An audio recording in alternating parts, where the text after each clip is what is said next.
There's a war going on in a faraway land.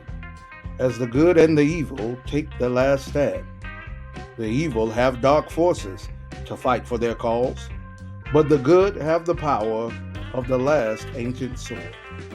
As the dark forces march straight out of hell, will they crush the good? Only time will tell. Or will good triumph evil as they take up this fight?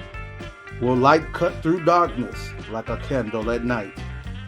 So who will you join as you take the last stand? You must decide soon, for the world's in your hands. Carl Griffiths, Good versus Evil.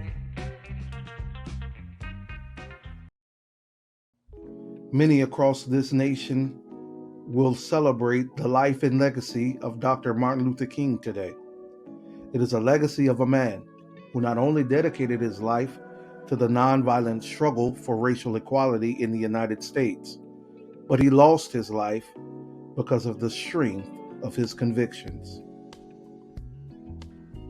His humble beginnings, being born in the heart of Jim Crow, gave him firsthand insight into the perils and plight of the American condition. In a speech entitled The Other America, Dr. King stated that certain conditions continue to exist in our society which must be condemned. One of which, he said, was America's failure to hear that promises of freedom and injustice have not been met. Dr. King unselfishly spent the bulk of his lifetime attempting to get America to make good on these promises and to say to all of its constituents, liberty and justice for all. From bus boycotts in Montgomery, Alabama and Tallahassee, Florida, to Bloody Sunday in Selma, Alabama, from jailhouses in Birmingham, Alabama, to the signing of the Civil Rights Bill in 1964. Dr. King defined the modern civil rights movement and set a moral compass that remains intact still today. We know him well to be a prolific speaker, and people found hope in his words, even amongst the most helpless of circumstances.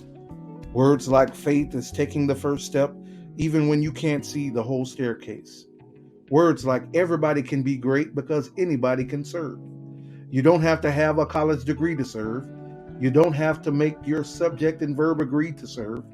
You only need a heart full of grace, a soul generated by love. Words like no work is insignificant. All labor that uplifts humanity has dignity and importance and should be undertaken with painstaking excellence. Yes, there was hope in the words of Dr. King, and in those words was a vision, a purpose to be fulfilled, and the insight to get us there. Dr. King's legacy is one of love for his fellow man, love of his country, love of his citizenship on this earth. It is a legacy of hope in the midst of struggle, a declaration that even if hope is all I have, hope is worth following. It's been 51 years since Dr. King gave that Other America speech, and America has yet to make good on those promises. Promises of liberty and justice for all. We are still pursuing social justice, racial equality, and economic stability in our communities. We are still fighting prejudice and hatred, bigotry, and intolerance. We are still chasing the day when we would not be judged by the color of our skin, but by the content of our character. Make no mistakes about it, beloved, we continue to live in King's Other America. Yet the words of Dr. King still bring us hope. Words like there comes a time when one must take a position that is neither safe nor political nor popular, but he must take it because conscience tells him it is right. Words like an individual has not started living until he can rise above the narrow confines of his individualistic concerns to the broader concerns of all humanity. Words like, so the question is not whether we will be extremists, but what kind of extremists will we be? Will we be extremists for hate or for love? Will we be extremists for the preservation of injustice or for the extension of justice? These words bring us hope, even in the midst of this most difficult context, and further illuminate the legacy which we have come to celebrate today. The most lasting legacy that has been left to each of us is that we would not stand idly by and allow evil to triumph over good. That we would see the proverbial rock being thrown and not be silent about it. That we would hear the voice of disparity and not be quiet about it. That we would comprehend an act of marginalization and not shut up about it. That we would not allow injustice to prevail in our presence. That we would not allow economic discrimination to abide on our watch. That we would not allow our young ones to fail as we stand along the sideline. That we would not allow our community to suffer and never say a mumbling word. But that any time and every time evil tries to rear its ugly head, that those who have been touched by this legacy would say, I see you. You can't hide from me. I see you.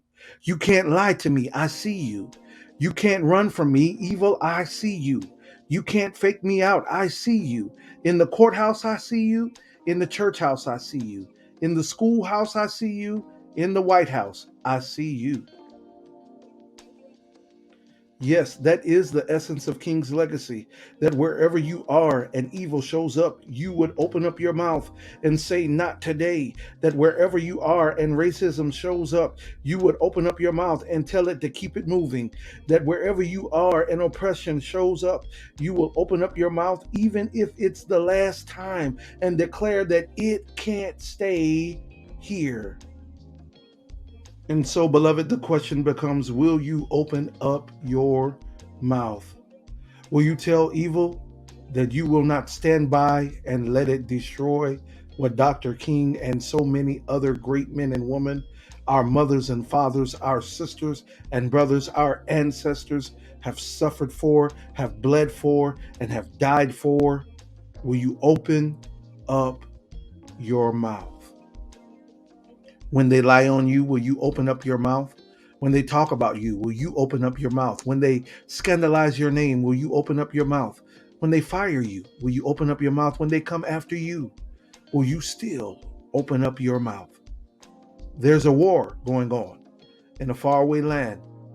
As the good and the evil take the last stand, which side will you be standing on? Happy Martin Luther King Day.